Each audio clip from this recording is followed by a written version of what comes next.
నాకేంటమ్మా, నాకేంటి అనసూయ గారు, మిమ్మల్ని ఎందుకంటాను నేను? అసలు మీరెందుకు వచ్చారు దీంట్లోకి? నేను మిమ్మల్ని ఏమన్నా అన్నానండి? నేను అన్నాను, అమ్మా బయట నుంచి వచ్చిన హీరోయిన్లు కానీ మన హీరోయిన్లు, ఎగ్జాక్ట్ వర్డ్స్, హీరోయిన్లు కాస్త ఫంక్షన్లకు వెళ్ళేటప్పుడు కొంచెం మంచి బట్టలు వేసుకొని వెళ్ళడమ్మా, మనకి ఎందుకు ఈ దరిద్రం బయట, వాళ్ళందరూ ఎగబడతారు.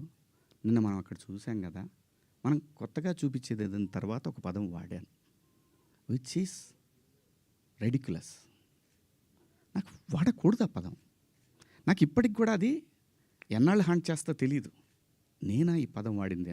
ఓకే, నేను మనిషినే, నాకు కర్మలు ఉంటాయి, పొరపాటు జరిగింది.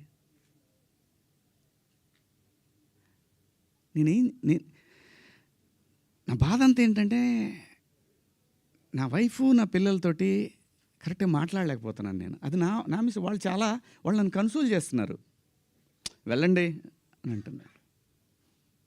అంటే ఎవరికో అయిందని కాదు, శివాజీ ఇలా మాట్లాడ్డే అని ఆ వైఫ్ని ఎవరన్నా అడుగుతారేమో అనే బాధ తప్ప నేను దేనికి భయపడేవాడిని కాదండి. తప్పు చేసినప్పుడు క్షమాపణ చెప్పడానికి కూడా ఒక క్షణం కూడా మనలో మనం కూర్చొని ఒక మాట అడిగితే సింపుల్గా, అమ్మ నన్ను క్షమించండి, నా వల్ల ఈ 2 పదాలు దొరికినాయి అని చెప్పేదానికి దాన్ని చాలా దూరం సాగదీశారు. పర్వాలేదండి, మేము పట్టడానికి ఉన్నాం, పడతాం. సమాజంలో ఎప్పుడైనా సరే ఇలా జరిగినప్పుడు నేను మాట్లాడతానండి, నేను ఖచ్చితంగా మాట్లాడతానండి. నేను ఏ తండ్రి వదిలేస్తారండి పిల్లల్ని? ఇంకొక పదం, ఒకప్పుడు ఒక జర్నలిస్ట్ మేడం గారు స్వేచ్ఛ మగాడిచ్చాడా అనే అంటే ఇదే డివిజన్ తీసుకురావటానికి. నేను అన్న ఉద్దేశం ఏంటంటే, స్వేచ్ఛ ఎందుకు కోల్పోవాలంటే, ఒక ఇంటర్మీడియట్ చదివే పాప ఒక సెమీ బాడీ కనిపిస్తా స్లీవ్లెస్ వేసుకొని వెళ్తే ఆ పాప అబ్యూజ్కి గురైనప్పుడు ఆ తండ్రి అనుక్షణం వెంటుంటాడు.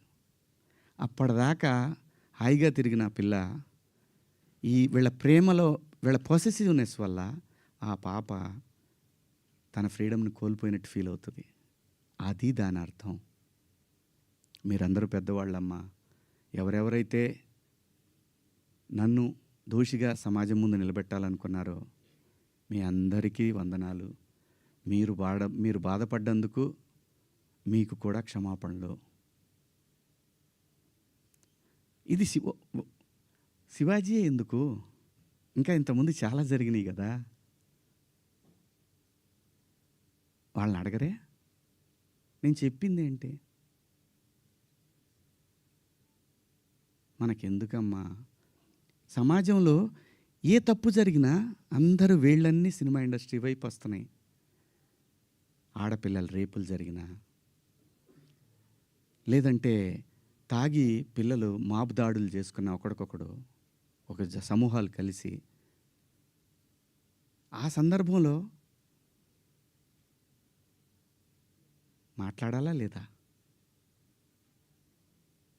విత్ గుడ్ ఇంటెన్షన్ నేను మాట్లాడినా, నేను వాడిన పదాలు అన్పార్లమెంటరీ. ఆ 2 పదాలు. ఇంతకు మించి నేను ఏ తప్పు చేయలేదు. చేస్తే క్షమాపణ చెప్పడానికి వెనకాడను. నేను ఎదురుదాడికి కూడా వెళ్ళే మనిషిని కాదు. నేను నా కోసం నా ఇంటెన్షన్ అర్థం చేసుకున్న వాళ్ళందరికీ కూడా థ్యాంక్ యూ సో మచ్. ముఖ్యంగా అనసూయ గారు నా ఇన్సెక్యూరిటీ గురించి మాట్లాడారు. అవునమ్మా, మా హీరోయిన్ని అలా వెళ్ళినప్పుడు, దాడులు చేసినప్పుడు భయం ఉంటుందని, వాళ్ళు బాధపడతారని, ఒకవేళ జరగరాంది ఏమైనా జరిగితే ఆత్మహత్యలు చేసుకుంటారని నాకు ఇన్సెక్యూరిటీ ఉందమ్మా. ఇంకోటి, నా మీద మీరు జాలి చూపించారు, ఐ పిటీ హిమ్ అని. చాలా థ్యాంక్స్ అమ్మా. మీకు ఇచ్చిన విశాల హృదయానికి భగవంతుడికి థ్యాంక్స్ చెప్తూ, అదే భగవంతుడిని కోరుకుంటున్నాను. మీకు తొందరలోనే మీ రుణాన్ని తీర్చుకునే అవకాశం భగవంతుడు నాకు కల్పించాలని కోరుకుంటున్నామ్మా.